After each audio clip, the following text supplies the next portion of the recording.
Good afternoon.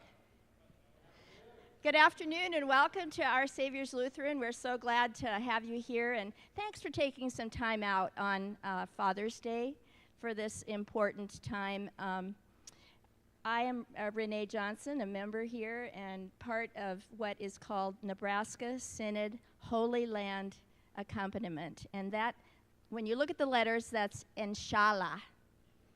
And Inshallah is an Arabic word for God willing. God willing. And we thought that that would be a great way to think about how do we accompany our brothers and sisters in the Holy Land. The Inshallah is a group of people from across the Nebraska Synod and beyond who have traveled to the Holy Land on one of the several trips that started in 2011. And we include other people who have not been on the trips, but who are interested in accompanying our brothers and sisters in the Holy Land. Dr. Mary Jensen helped us out with that, as well as Bishop Emeritus David DeFries. And it's a way to partner with our Lutheran Palestinian brothers and sisters in the Holy Land. There are handouts. No, there aren't. I think we ran out, Gretchen, didn't we? Yeah. So if there's a couple of you that have them that want to just share with somebody. Yeah, okay. Yeah, fine. And we also have a sign-up sheet. If you want more information, we'll put your name down on the sheet out there. And also, we are accepting donations to help with the tour expenses today for our guest speakers. And so there's a couple of baskets out there if you'd like to help out with that. And with that, I'd like to introduce our guest speakers. This is Pastor Jordan and Pastor Adam Miller-Stubbendick. And I'll just let them go on with what they're going to tell you. Okay? Thanks for coming.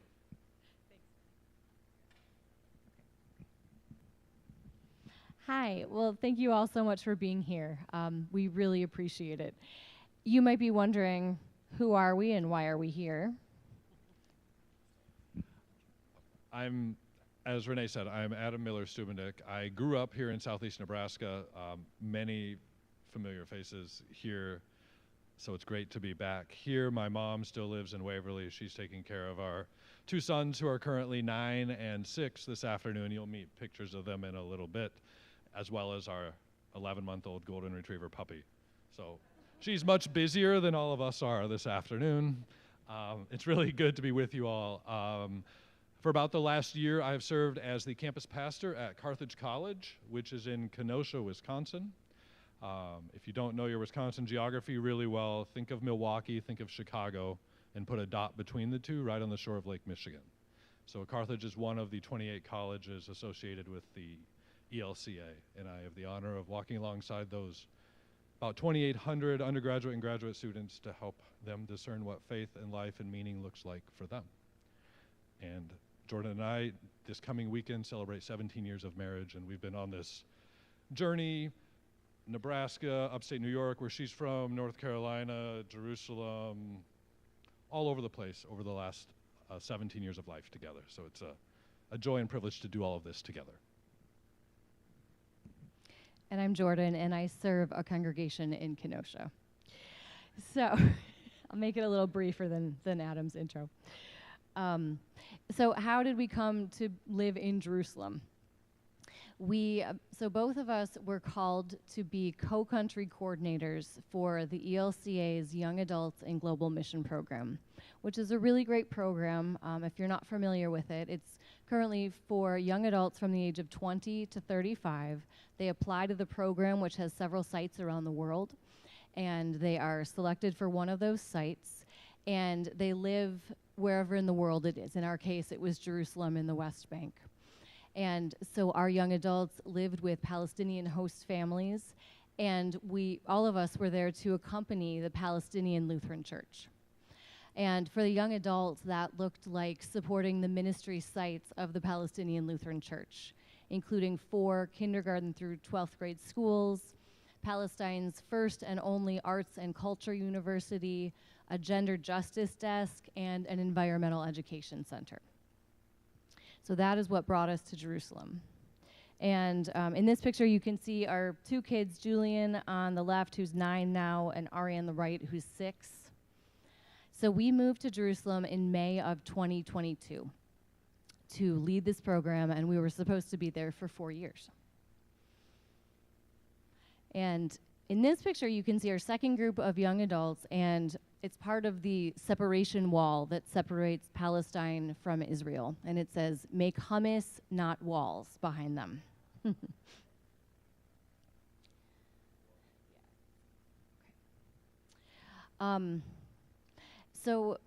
So we're here talking to you today for many reasons, but one of those reasons is in the days following October 7th, 2023, when it became apparent that we were going to be evacuated with our kids and the young adults.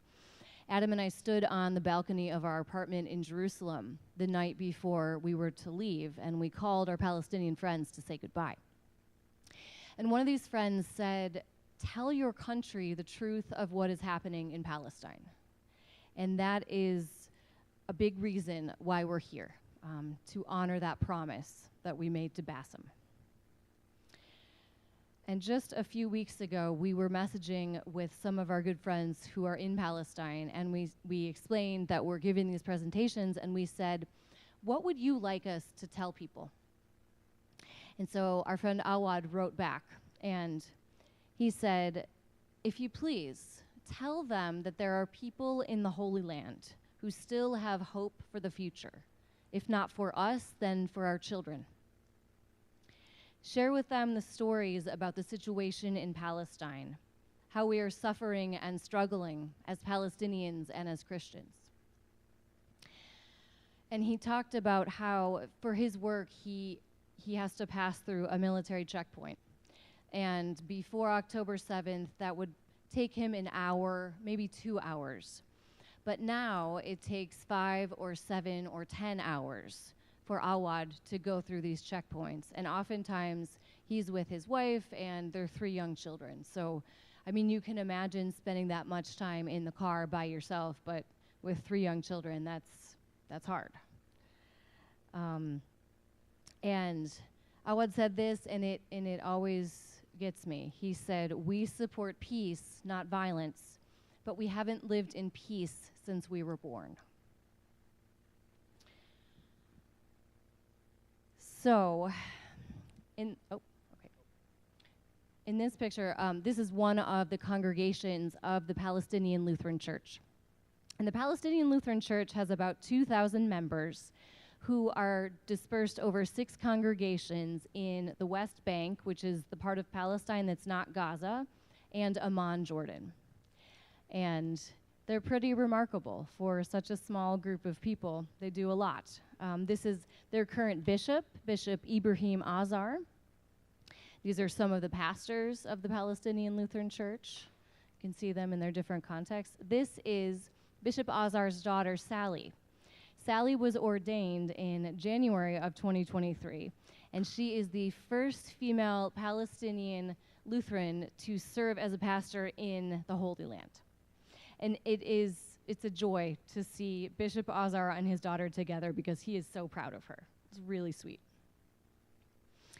So one of the ministry sites of the Palestinian Lutheran Church that I mentioned is the Environmental Education Center. And this is one of the olive trees that they have there. It's hundreds of years old. And part of the mission of the Environmental Education Center is to raise awareness about how the Israeli occupation of Palestine is impacting not only the Palestinian people, but also the birds and the animals and the natural landscape there. Because Israeli settlements are cutting through migratory routes for animals.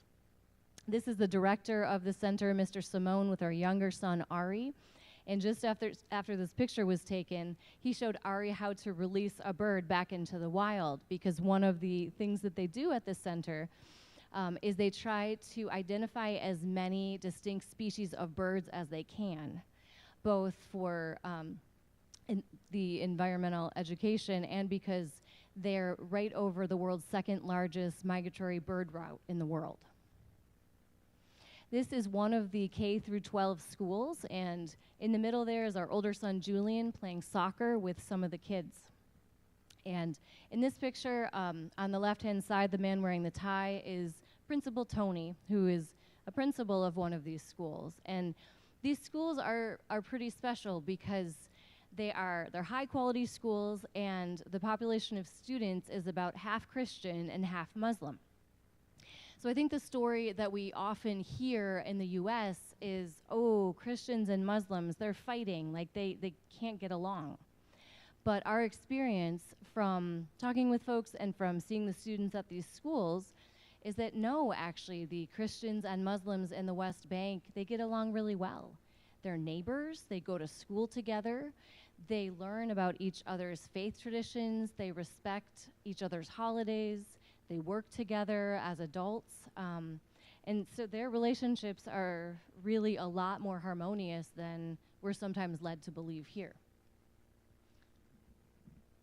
These are the core values of one of those schools, the Lutheran Palestinian school in Bethlehem.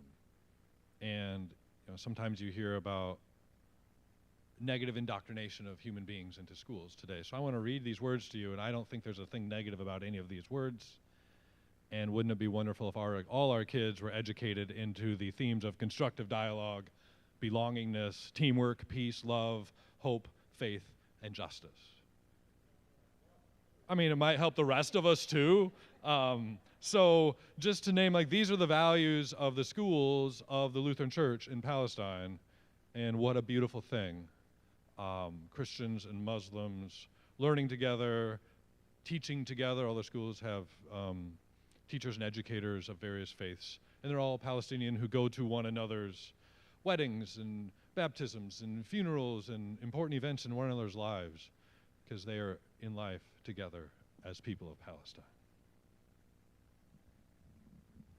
So the woman on the right-hand side of this picture in the red jacket, her name is Scarlett Bishara, and she is an active member of the Palestinian Lutheran Church. And Scarlett is also the first female judge in the ecclesial court of Palestine, because in Palestine, family law is handled either by the church or the mosque. And so you can see Scarlett's colleague, a Muslim colleague, in her hijab. They work closely together, and Scarlett is part of the church's effort to advance gender justice in Palestine. This is Pastor Munther Ishaq. He is another pastor of the Palestinian Lutheran Church. You might have read something by him or heard about him. He's a very prolific author who's just recently published a new book called Christ in the Rubble about what's happening in Gaza right now. And this picture is from Advent and Christmas of 2023. Pastor Munther's congregation decided that their nativity scene that year would be baby Jesus wrapped in a keffiyeh, which is the traditional headscarf that Palestinian farmers wear, and has, over the past several decades become an international symbol of solidarity with Palestinians.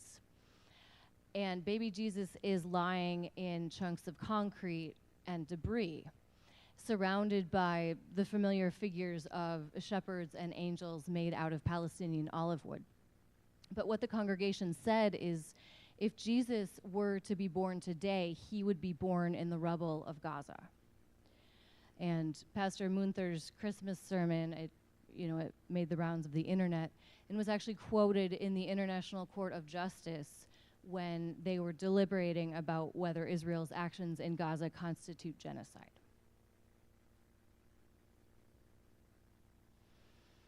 So in the past 6 months, 150 Christian families have left Bethlehem and the surrounding areas. And if you remember that there are only about 2,000 members in the Palestinian Lutheran Church, that's really serious. And you could understand why families might want to leave, because they don't see a future for themselves and their children in Palestine.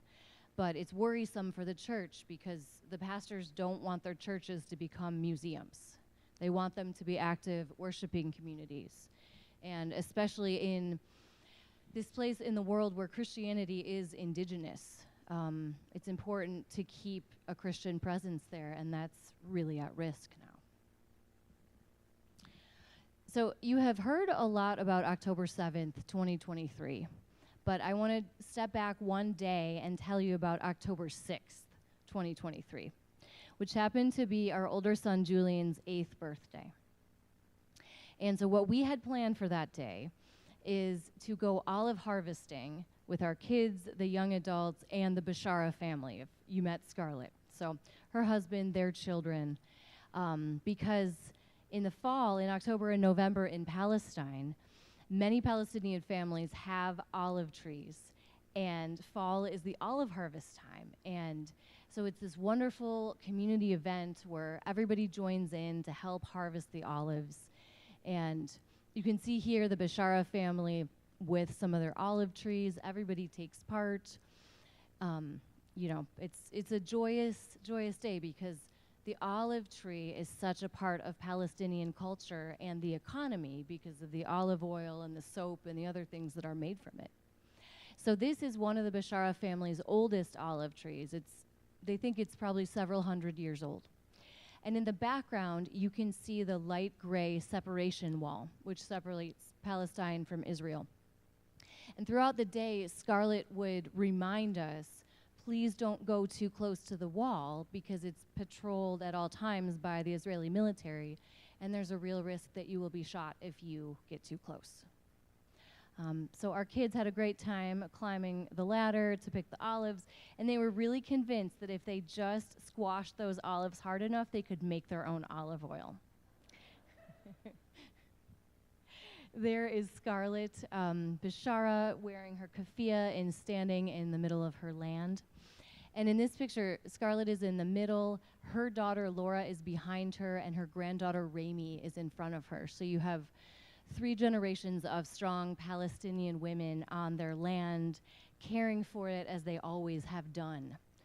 And it really makes me think of Nebraska quite a lot because you think of farming families here who have farmed the same land for generations, and you can understand what it's like for Palestinians. I wanted to say one more thing about Rami, is that on that day, she and I had a special job, and that was counting the olives. But because I could only count up to 10 in Arabic, we could only count 1 through 10. So we'd go 1 to 10, and then we'd start over. She was very patient with me. And here is Rami and our younger son, Ari, in the red shirt, holding hands to go to the Bashara's backyard, to their garden, where they hosted a birthday party for Julian, complete with cake and singing and presents and just celebration for this wonderful time of friends and family being together, celebrating the olive harvest. Yes.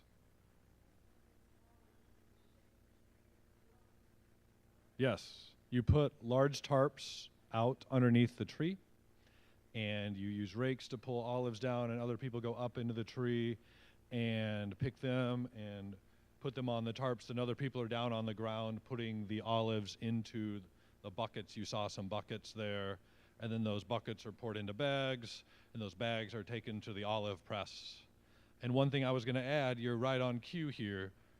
In 2023, the Bashara family were one of the few families that got to successfully harvest most of their olive harvest that season. Because we mentioned we harvested olives October 6th.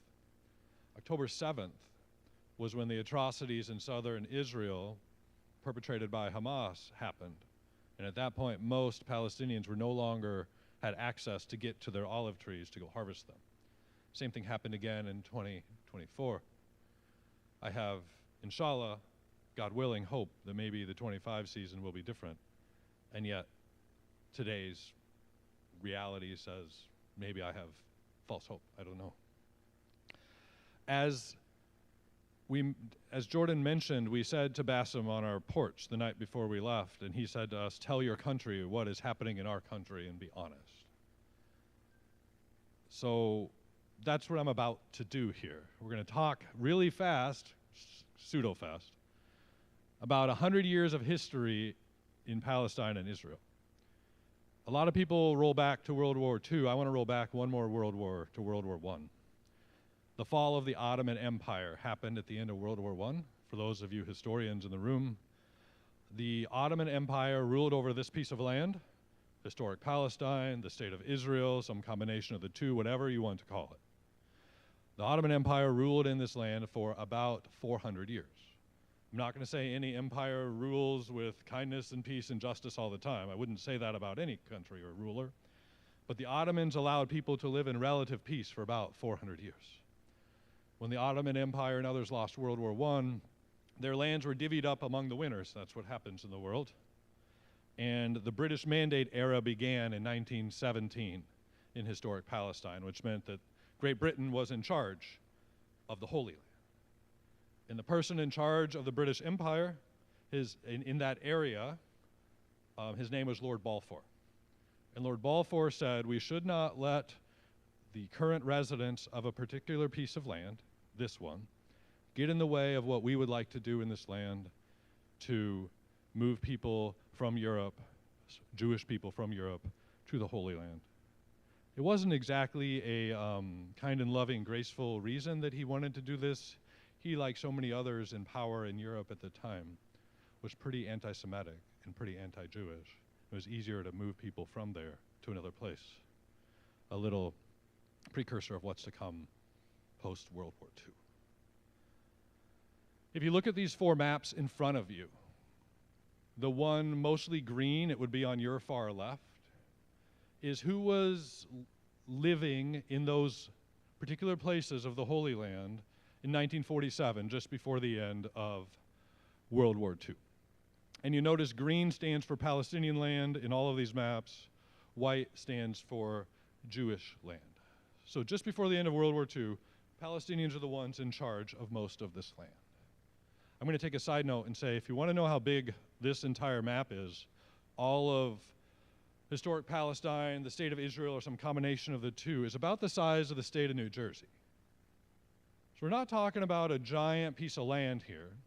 When you think Bethlehem and Jerusalem, they're like 6 miles apart. We're not talking about large distances here, and I'll explain the distances in Gaza in just a little bit. So 1947, before the end of World War I, almost all the land is controlled by Palestinian people. But then because of the atrocities of World War II and the Holocaust, and in no way do I want to diminish the atrocity of 6, 7, 8 million Jewish people being killed senselessly. After the events of World War II, there was a movement by the world powers to create a land for the Jewish people. And often along time with that, we want to create a homeland for people who have no land. You also hear that there were not people. You know, a land without a people for a people without a land. It's just not true that there was nobody living in this area before World War I, before World War II. People have lived together in relative peace and relative not peace in this region for 3,000 years. So if you look at the second map, what you see is at the very constituting of the United Nations, 1947, this is what the carving up of the land was supposed to be like, according to the people in power in the United Nations. The United Nations approved this map, the second to the left map.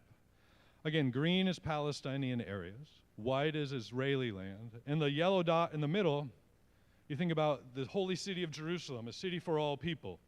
It was supposed to be an internationally administered holy city for all people of all faiths together.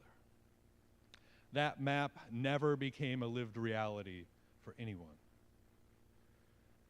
The modern day geopolitical state of Israel was formed in 1948. And to form that modern day geopolitical state, I want you to hear I'm talking about a geopolitical state, not an ethnic group, not a faith tradition. I'm talking about a state like any other state in the world.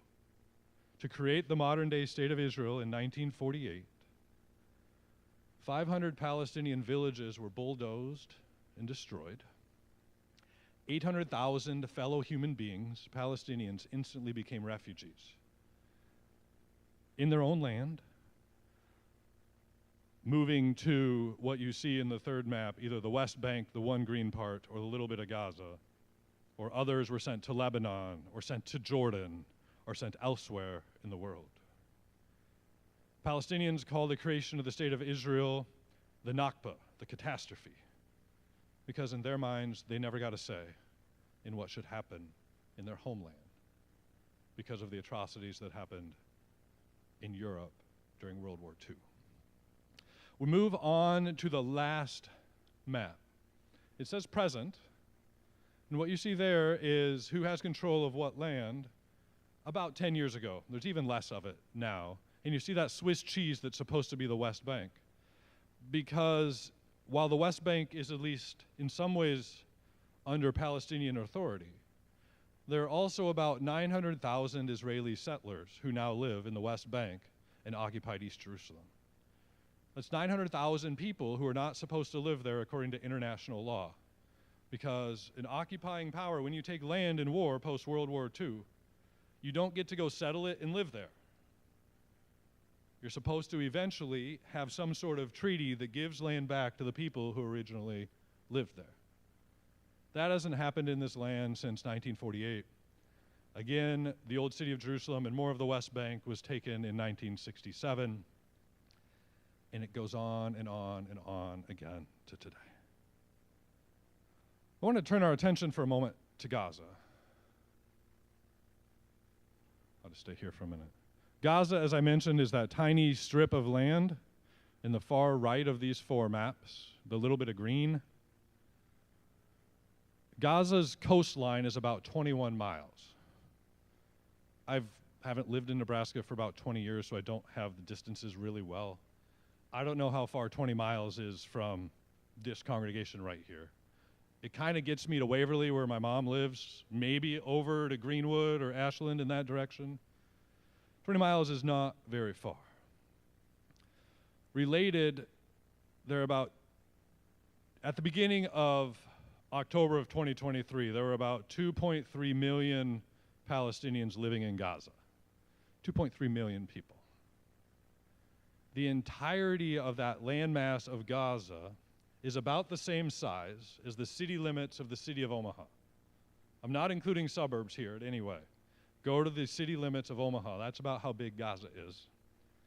And more people live in that small strip of land than live in the entire state of Nebraska. It's a lot of people. So when we talk about conflicts and battles and wars, there's not a whole lot of place to move people to get out of the way of catastrophe and destruction and related horrific acts. Last thing I'll say about Gaza for this exact moment. I want you to think back to June 2007. Anyone have any idea what they were doing in June of 2007? Since June of 2007 to this day, because Hamas was elected a year earlier to be the leaders of Gaza in a democratic election. Since June of 2007, there's been a blockade, a siege on Gaza. Blockade siege means anything that goes into Gaza and anything that comes out of Gaza has to be approved by the state of Israel. Any nail, any bag of flour, any human being, any medical supply, any building supply, anything has to be approved by the people who have taken a lot of your livelihood and your existence. I say all of this history, ongoing history, because sometimes in American discourse what I hear, not always, but sometimes is, why are people so mad? What would cause someone to do something that's as horrific as what Hamas did in October of 2023? And I don't excuse any action of violence. I would, person of peace here, we should find ways to figure out how to coexist and get along. But when people say, why did Hamas do this? I just want you to hear 100 years of history, 17 years of blockade, to maybe figure out, when you don't feel like you have any other option, the things that you're driven to do. Your turn.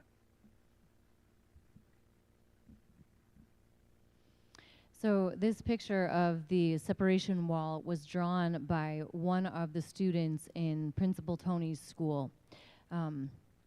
And one feature of life in Palestine, if you're Palestinian, is you have this 8-meter tall, in some places, separation wall that separates one Palestinian town from another, that separates Palestinian farmers from their land, and that is dotted with hundreds and hundreds of checkpoints.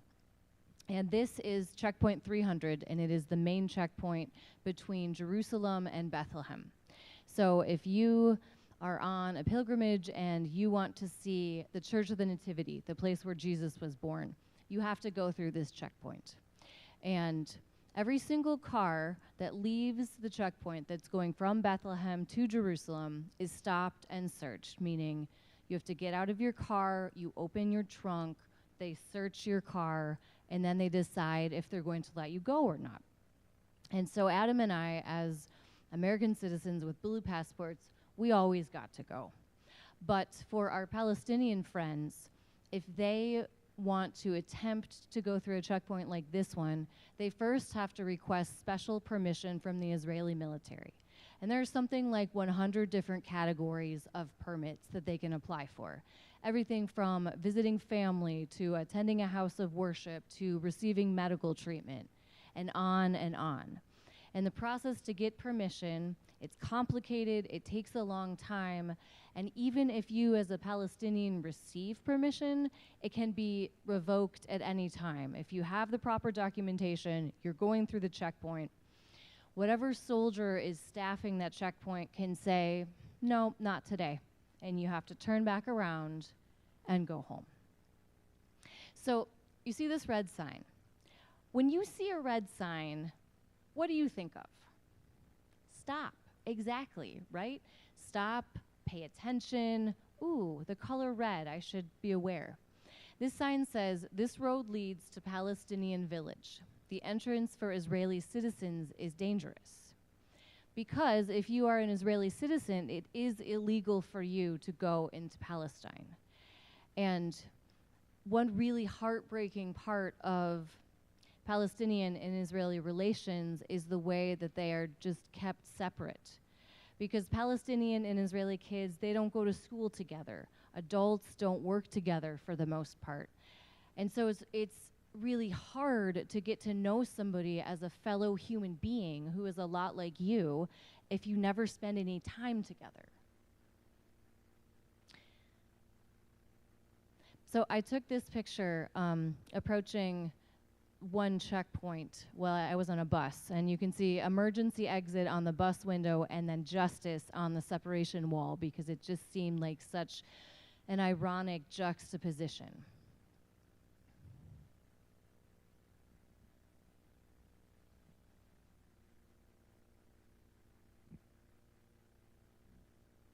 A couple more notes about walls and barriers and keeping people apart. If people are kept apart, then others who are in power get to tell the stories about the people you don't get to encounter. So everyone gets dehumanized in the process. And I mean, Palestinians get dehumanized, Israelis get dehumanized. Everyone is dehumanized when people in power get to keep you separated from one another. If you look at this map, it's a few years old now. It shows that there are about, give or take, 14 million people who live in this land called holy, between Palestinians and Jewish citizens of Israel, Palestinians of all different types.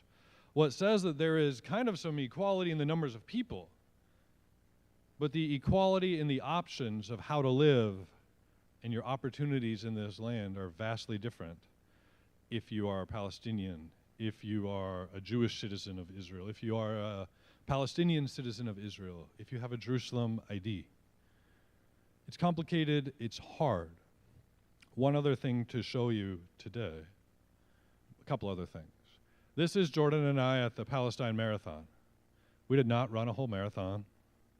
We ran a 5K. But the Palestine Marathon is a right to movement event that starts and ends in Nativity Square, right at the heart of where Jesus was born. And one of the points of this marathon, besides a celebration of people who are wanting to live their culture and run and exercise together, is to show the world and to show the people there that there is nowhere completely controlled by Palestinian people that you can run a full marathon without coming across one of those Israeli checkpoints. In fact, to run a whole marathon from this location where Jesus was born, the route loops in on itself 3 times. Returning to Gaza for a moment. This number is as of Thursday, June 12th. So beginning on October 7th, 2023, when Hamas did the atrocities that it did in southern Israel, and about 2,000 Israelis were killed on that day, and about 350 taken hostage. In the ensuing response, and then I'll say reaction, and I'll say personally ridiculously out of scale response by the state of Israel, over 55,000 Palestinians have been killed. I think all human beings have the image of God in them, and we should all be created equal and treated equally. 55,000 Gazans have been killed. At least double that number have been injured. And remember, I said there is 2.3 million people living in Gaza. Over 90% of them have been displaced and had to move around several times, and over 80% of the housing units in Gaza have been destroyed in the last 20 months. One other piece of information, in case this isn't clear as well. The war in Gaza at a glance. Who has what power? Tanks, 1,370, the state of Israel. Palestinians, Hamas, not Hamas, Palestinians, period, 0. Ground attack jets, 241 to 0. Armored vehicles, 43,000 to 0. I think you get the point. The power disparity here is not at all equal, nor has it ever been set up to be that way. And if you wonder where the state of Israel gets all of its weapons, its airplanes, its bombs, its everything, look around the room. Our country, that would be us, whether we love it or hate it or anywhere in between, gives about $4 billion every year to the state of Israel in military aid. That's not including the about $20 billion that our country has given the state of Israel in military aid since October of 2023. That's a whole lot of funding of horrific ways of treating one another. And now what of the West Bank in the last 20 months? We hear a lot about Gaza in the news, but the war doesn't just affect Gaza, it also affects the West Bank. And in the middle of this sign, you see Bethlehem, along with Beit Jala and Beit Sahor. You know Bethlehem. We wouldn't be here without Bethlehem. So we got to go to Bethlehem quite a lot in our daily life and work, and we would often pass this picture of Mary on a wall just in the city of Bethlehem, and I always like to imagine her watching over the city. We also had a lot of fun in Bethlehem. Our kids learned how to make falafel from this restaurant that is just across Manger Square from the Church of the Nativity. There is a weekly produce market in Bethlehem, and I don't know if you can tell, but in this picture, 2 nuns are buying their produce from a vendor, which I just think is delightful. The entrance to the Church of the Nativity is purposely short because the legend goes that if you are a king on your horse who wants to go into the Church of the Nativity, you have to get down off your horse to do so. These are our kids at the spot in the Church of the Nativity that we traditionally recognize as being Christ's birthplace, and they've brought their toy excavator to the occasion as well.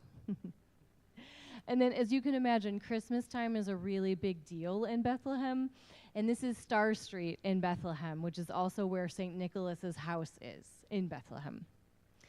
And then typically in Manger Square, there's a huge Christmas tree put up. There's a big Christmas parade, all kinds of celebrations. But over the past 2 years, the Christmas celebrations have been canceled because of the atrocities in Gaza. So we want to allow plenty of time for questions. Okay. Sorry, one more thing about Bethlehem.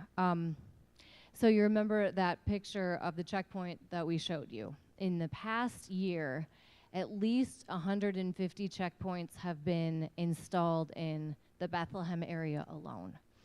And that is both permanent checkpoints or what's called flying checkpoints, where the police can just stop and pull over anybody that they want for any reason.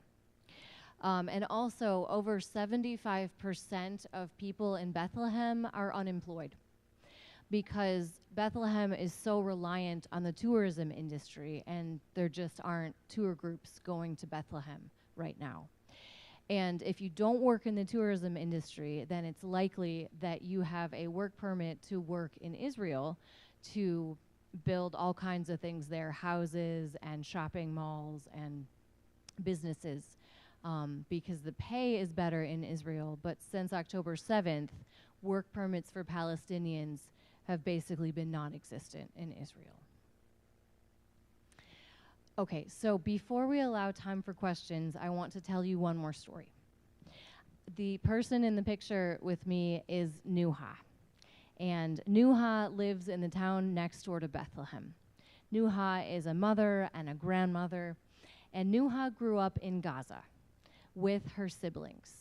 And to hear Nuha talk about Gaza, I don't think any of us could recognize it, because to Nuha, Gaza is a place of farmland, of lush fruit trees and vegetables, olives and flowers, all of these beautiful things along the Mediterranean Sea.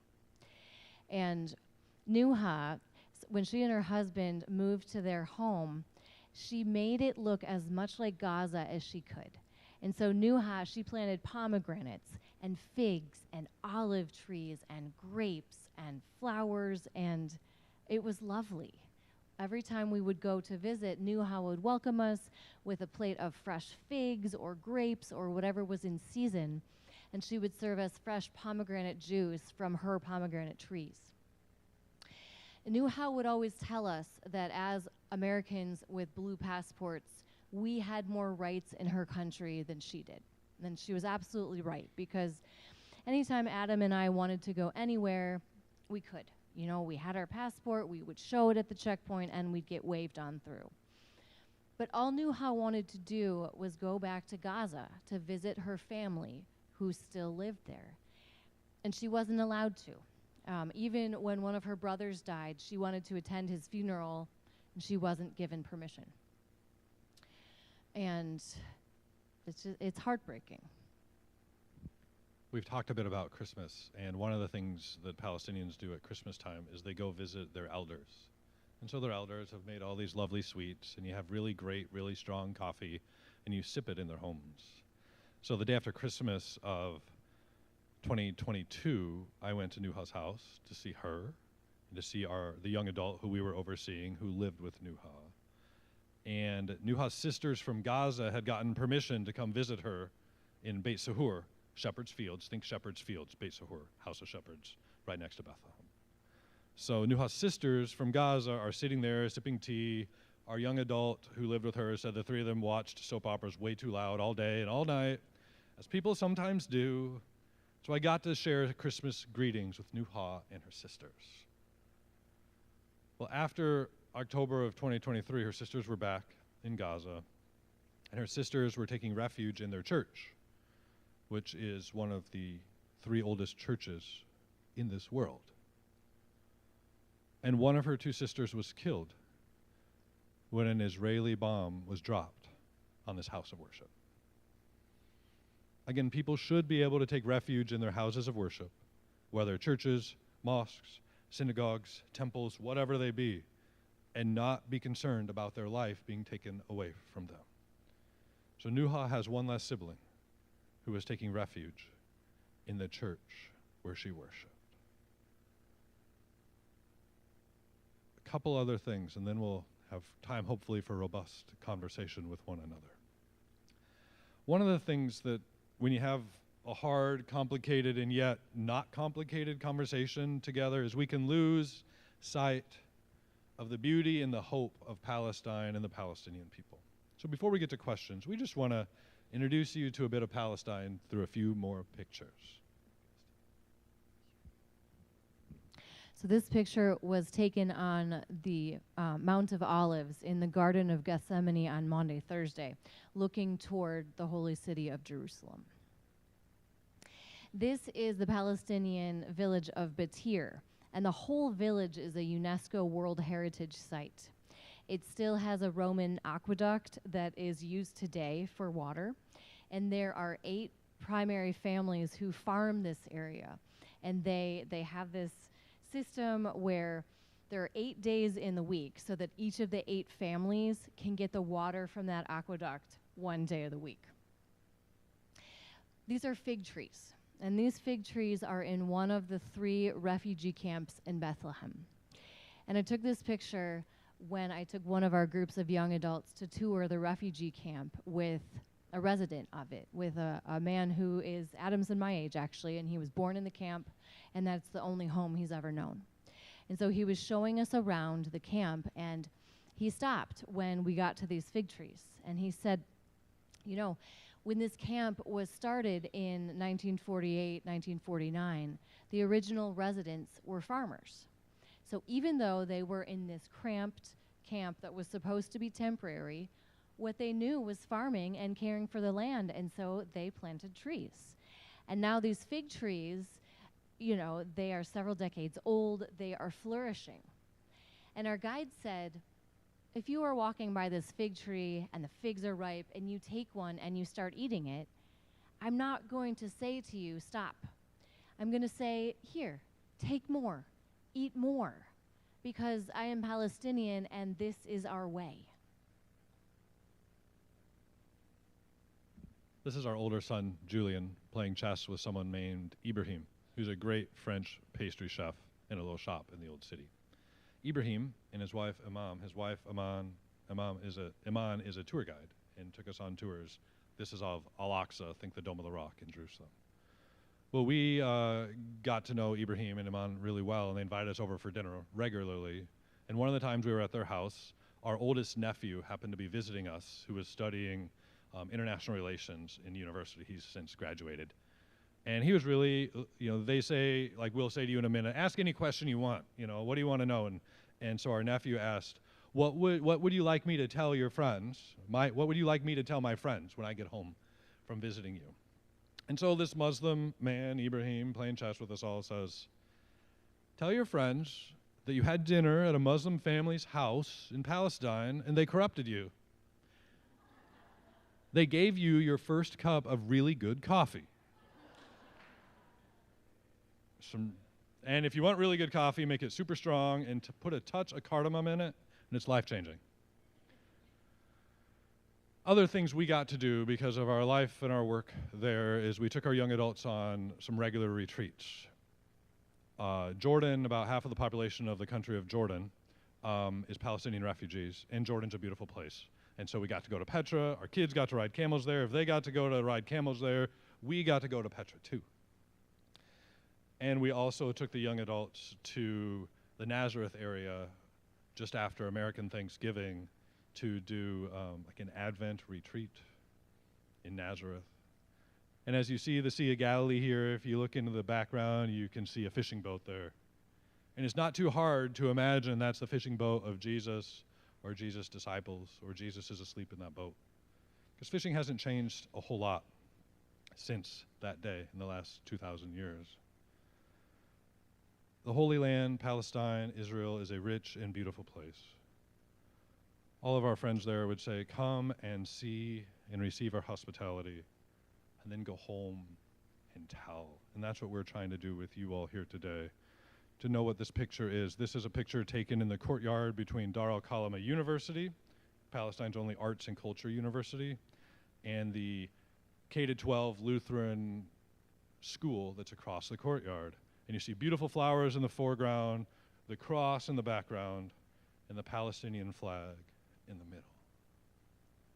So thank you for being here. And now we want to open it up for questions, comments, things you want to know more. And please come with your curiosities. We've done a lot of this. And the way that we learn together is for folks to ask the questions they aren't sure they should ask. Because if you have that question, probably someone else sitting in the room has it too, and they're not sure they want to ask it. So ask away and let us deal with whatever we need to deal with. Yes. Such a positive note with beautiful pictures and the more that I hesitate to go back. We can go back, it's fine. But Hamas. Mm-hmm. Tell us about Hamas and what their goals are or what bubbles up to make an October 7th event. So Hamas began as a political movement and has been around for less than 30 years.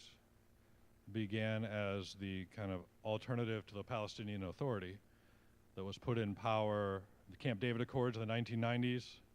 And Hamas has had extremist ideologies that you hear about in the American and Western media all the time. And what Hamas did on October 7th is horrible. There's nothing good about it. And one of the reasons I wanted to give you all 100 years history is to explain why someone would end up with an extremist ideology. Not excusing the ideology that causes people to take hostages and kill and treat people horribly. But I do that for MAP's 100 years history so when people can understand why people get so mad, why people feel so hopeless that they don't feel they have another option but to act out in ways that are unacceptable by any human being on earth. If you ask Palestinians about Hamas, they do not like Hamas. They don't like the violence. They don't like the harsh ideology behind Hamas. And they're also frustrated with the Palestinian Authority, which was supposed to be a 5-year interim government, pseudo-government put in place in the 1990s to lead to a Palestinian state alongside the state of Israel by the end of the 20th century. And so whenever the moderates on any sides have tried to come together, you know, moderates in the state of Israel, moderates in Palestinian leadership, the people on the fringes have made it impossible for the moderates to come together. Whether that's assassinating Israeli leaders in the 90s, Palestinian leaders in the 90s, doing the horrible events of October 7th, doing the horrible events that the state of Israel has done in the last 20 months since. Corrupt people in power like Hamas and like other people we all would have our own corrupt people we might name. They don't help peace and justice and reconciliation ever come. Hamas is not helpful. Neither is the violent, oppressive rhetoric and actions that has killed over 55,000 people in Gaza since what Hamas did. And if you remember, I asked you all what you were doing in June of 2007. Hamas was elected a year earlier in 2006. Most of the population of Gaza is young. It's a very young population. So probably 70% of the people of Gaza never voted because they haven't had an election since 2006. Again, no excuses for the actions of Hamas. Not right in any way. Did you want to add anything or you want to? Go ahead.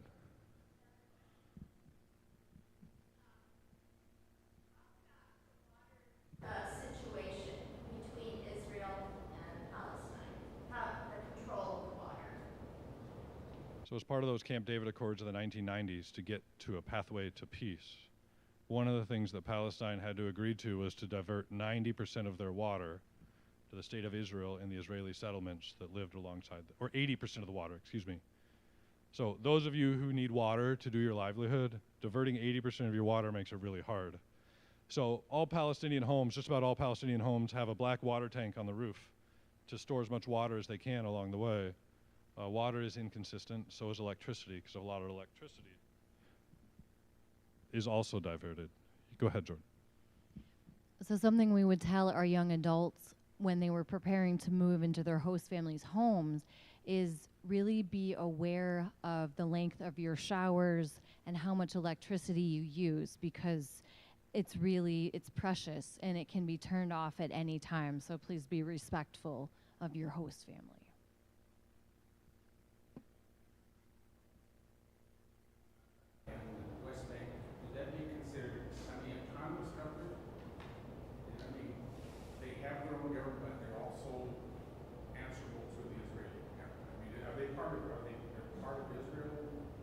So the entire Holy Land is under the power of the state of Israel in some way or another. I mentioned the blockade in Gaza. Nothing has come in and out in almost 20 years.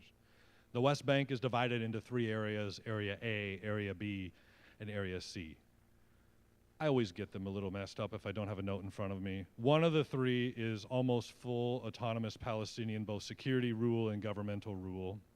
A second one is Israeli security and Palestinian government rule. And then the third one is fully controlled by the state of Israel.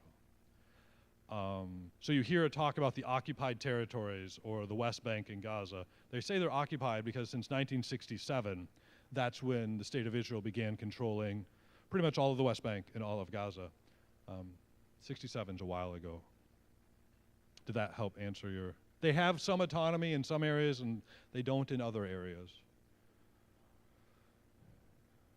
No. So no, the only representatives in the Knesset, which is the Israeli parliamentary system, the only people who can vote in that are people who are citizens of the state of Israel. The only Palestinians who get to vote in that are people who are Palestinian who have Israeli citizenship, which is about 10% of the people who are eligible to vote in the state of Israel. It's really sad. I said there's 14 million people in this land, give or take. And I mentioned there are 900,000 Israeli settlers living in the West Bank and in East Jerusalem. So those 900,000 Israeli settlers are full Israeli citizens and can vote in the Knesset, in the government of Israel. But if they live across the road from a Palestinian village, the Palestinian living across the road from them doesn't get to vote in that election.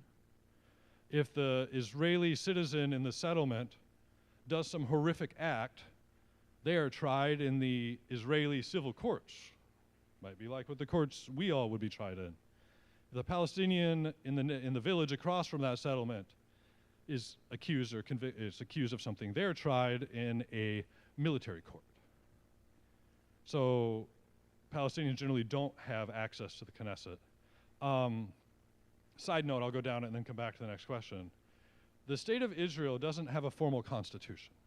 It has some founding principles that get renewed every few years. One of the reasons that the state of Israel doesn't have a constitution like we do, one of a few, is because generally if you're going to have a constitution, you have to agree in some way, shape, or form about what the boundaries of your country are. You can't get the people, because people who are Israeli are not a monolith, just like we aren't a monolith in this room, nor are Americans monolith. You can't get enough people in the state of Israel with power to agree to what the boundaries of the state of Israel should be. Because some want to include the West Bank and Gaza. Others just want to include, the lines of 1967 before, the old city and the West Bank were reoccupied. So you can't agree to what your boundaries are, so you have these founding principles that you rule and you have to re-up every now and then. I know that was a long, complicated answer. Just want to say one clarifying thing about the word Israel. I think that can be a tricky thing for us as Christians because we hear Israel a lot in Scripture. So biblical Israel is not at all the same thing as the modern state of Israel that was founded in 1948.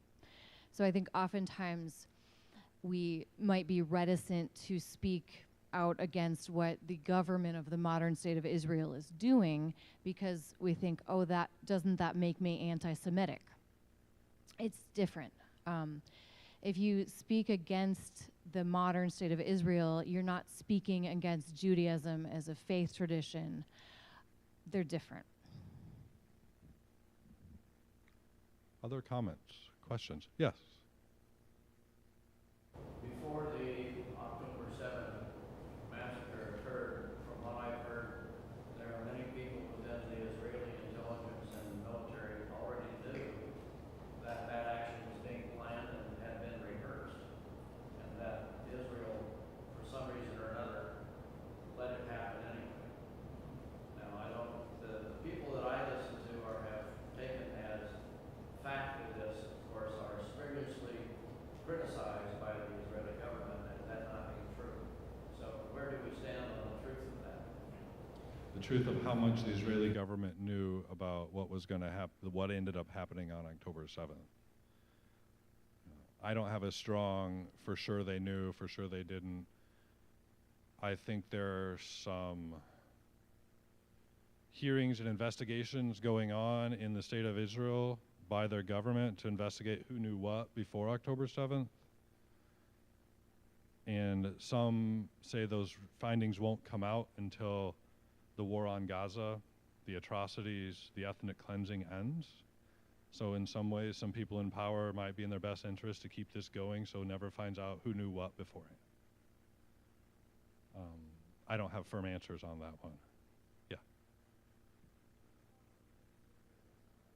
Just word of mouth, or is there state, there would be state radio, TV communication, how were all these things communicated? I mean, there is a state.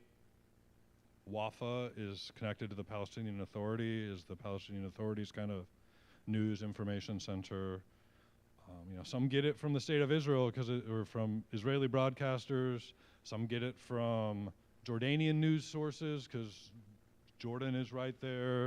You know, some get it from, well, we don't all get our media, and media has changed a lot in the last few years. You know, some are saying this is the first live stream genocide ever because we all have technology and we're all streaming life right now. So where do you get your news? Some of it through social media, some of it through Al Jazeera is another news source.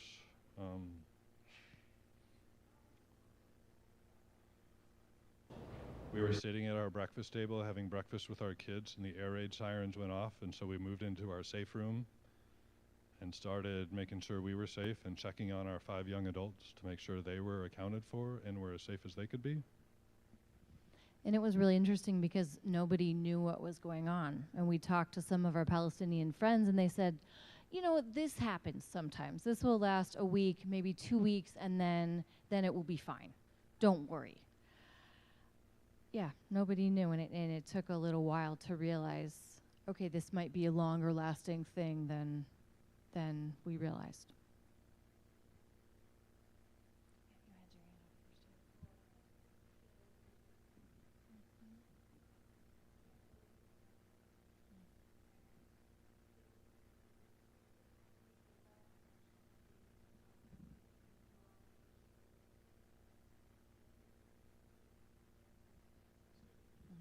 Yeah, the state of Israel, yes. I ask myself that question every day. So she was asking, is the state of Israel, the military, Israeli military, keeping the humanitarian aid from going into Gaza?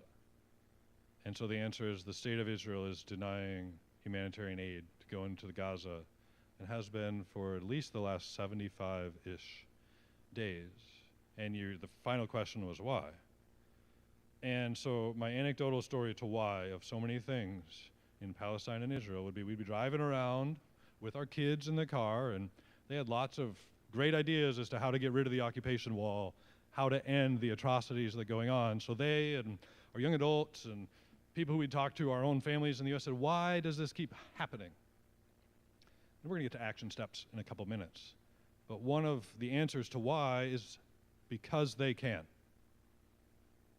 People do what they do until someone says, no, you cannot do that, and has the power to hold that accountability. Aid will get back into Gaza. I'm going to say when our country says enough, Israel, you have to allow aid to get back in so people can eat. Yes. Oh,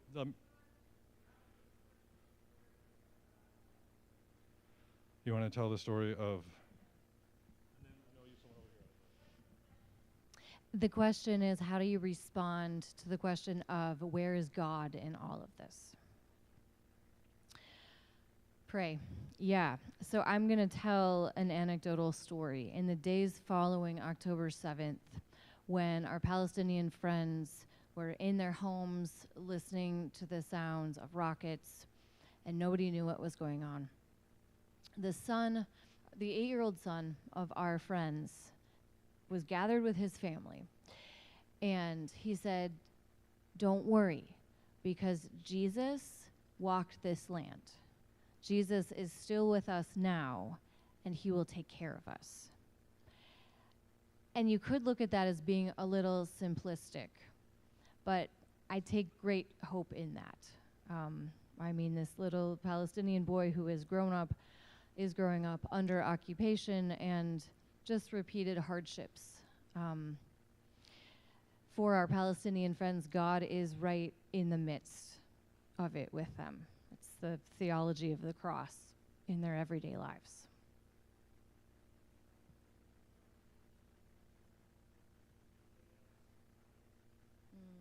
The question was, how did our kids handle all of this, and do they ask, why is this happening?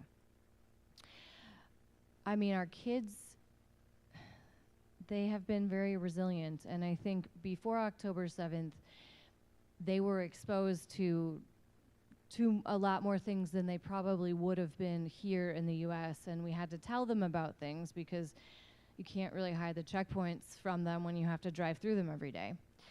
So we've always tried to be honest with them in age-appropriate ways, but to not hide the truth, to not sugarcoat it. And I think honestly, they don't understand why this has to happen, because it's not fair, it's not right, and I'm with them. Because power imbalances are not fair and are not right. And sometimes, as I look at my own self, I'm male, I'm white, I got every privilege on this earth because of where I grew up and where I was born. I don't have to deal with the hardships unless I choose to, because of the circumstances of chance that I happen to be blessed, gifted, born into. So in some ways we tried to help. Why would we move to Palestine anyway as a family? Because we wanted our lives to be different. I talk with 18 to 22-year-olds a lot right now in my work, and I often encourage them to do something in their life's journey that's going to get them off the moving walkway of American life. You can always get back on the moving walkway of American life, but find a way to step off of it. Maybe this is my challenge, one of my challenges for all of us, so that you can better examine what the American way of life is, and then choose what parts of that walkway, with as much privilege as I have to pick and choose what parts of it I want to have, but how do you have that self-examination and reflection to know what you're saying yes to by the very nature of moving through life as who you are? Yes.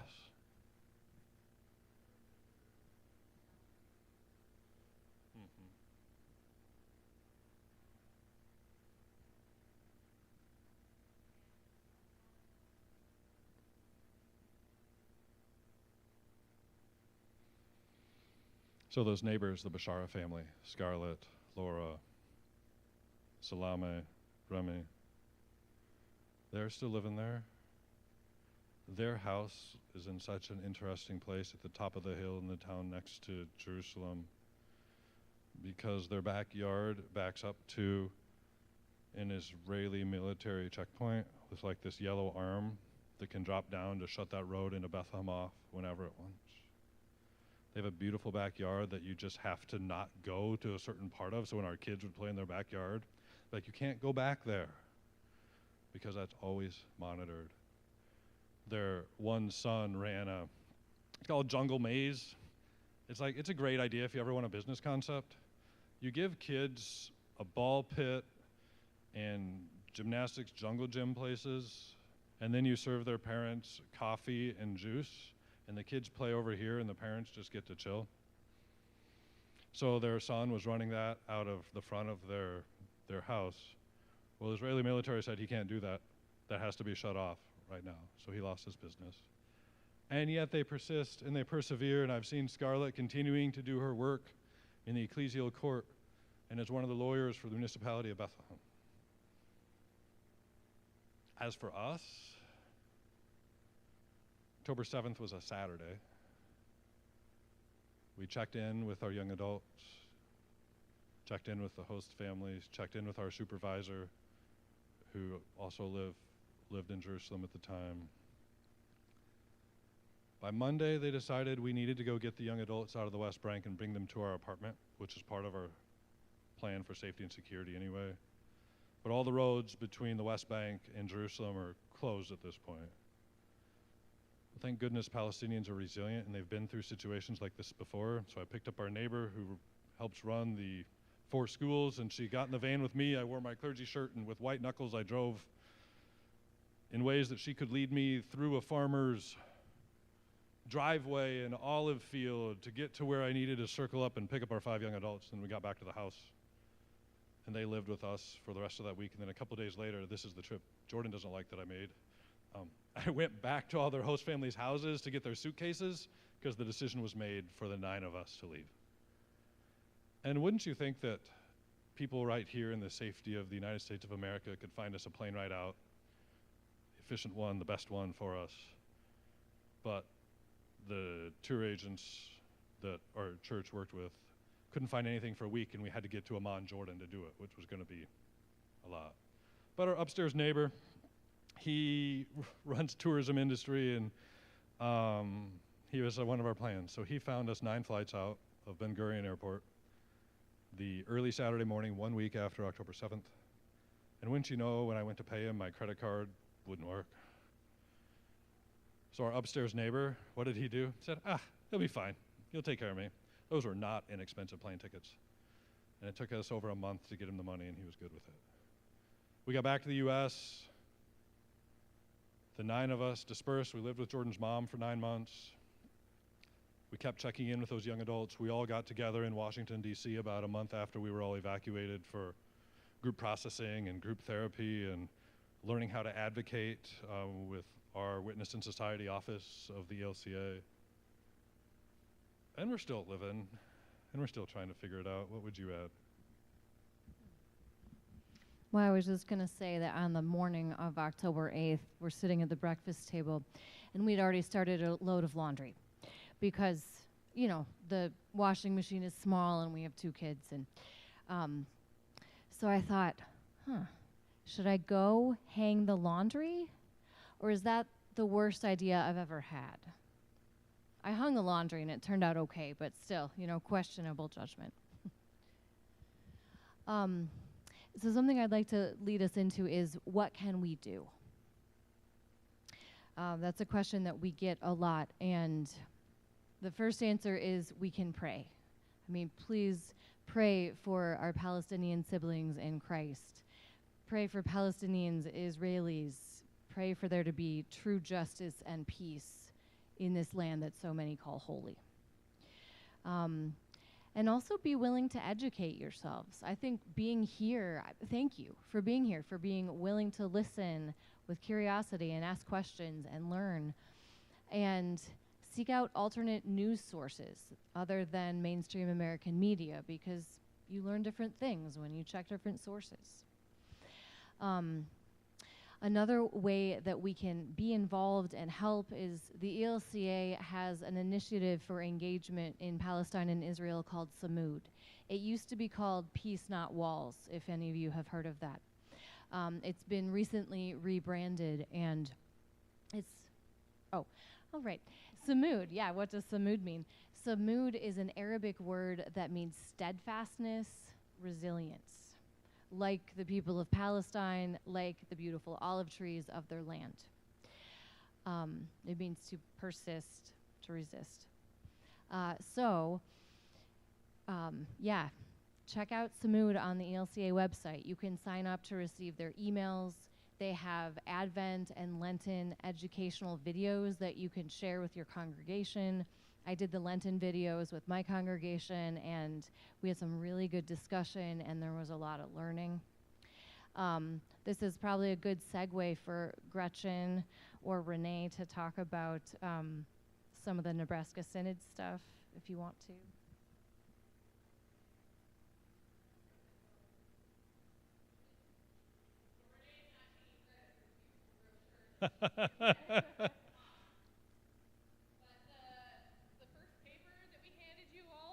Second, depending on when you pick them up. The paper that does not have pictures on it has lots of ways to connect both with the Nebraska Synod Holy Land accompaniment and also ways to live out some resolutions that were approved at the Nebraska Synod Assembly. Those resolutions are also on that paper, so you can read through them, but it's ways to educate both yourself and your congregation and your community about the difference between the Israeli state and biblical Israel, Also invite you all to attend an Emmaus class on that in September called Not Your Bible's Israel, in which Adam Vandertug will lead us in some further discussion and study in that issue. And there's also, the Samud website is on there. There's a couple of other good websites to go to for reference. And then if you want more information, sign up out on our sign-up sheet out there, and we'll add you to our mailing list to get the information. And then the ELCA has a Witness in Society group that's headquartered in Washington, D.C., and they do a lot of work with our elected representatives. And one thing that they say to do is continue to call and email your representatives and encourage them to support peace and justice, because I know it feels futile sometimes, but our elected representatives are more willing to talk with the Witness in Society folks if their constituents have been contacting them about particular issues. And public pressure is still the most effective way to create change in our laws. 2 last ways, action steps. Go to Palestine. It might seem really far off right now. If you have the means, go. The hospitality is tremendous. I hear there's a trip scheduled for September. There was a flyer out there at one point. Check it out. I know even since we drove from Wisconsin to here 3 days ago, things are different in Palestine and Israel than they were when we got in the car on Friday morning. So as soon as you feel like you're never going to feel completely like, oh, this is like going to Kansas. No. But go. See for yourselves. 2 days on the ground and you realize all this stuff comes to life for you. And the last thing is, if you have financial means or you know people who do, you can give directly to the ELCJHL. That's who we've been referring to as the Palestinian Lutheran Church, because it's a whole lot easier than ELCJHL, which stands for the Evangelical Lutheran Church in Jordan and the Holy Land. So this is their homepage, elcjhl.org. If you look up there, you see a big word called give. You know what that word means. You click on it. It takes you to the Palestinian Foundation here in the United States, the Presbyterian Foundation here in the United States, where they are allowing you to directly support the ministries of the ELCJHL. And as we mentioned, 75% of Bethlehem has no employment right now. So guess who needs a lot of help to keep their schools running, to keep their gender justice work running, to keep their environmental education center going, to pay their clergy, to do all the things that this church continues to do on our behalf in this place that we think, that we know is really important, because that's where Jesus began and that's where all of our faith really began. Thank you. I know it's a lot to hear. Thank you for listening. Thank you for coming with open hearts and minds to learn a bit more. We appreciate you.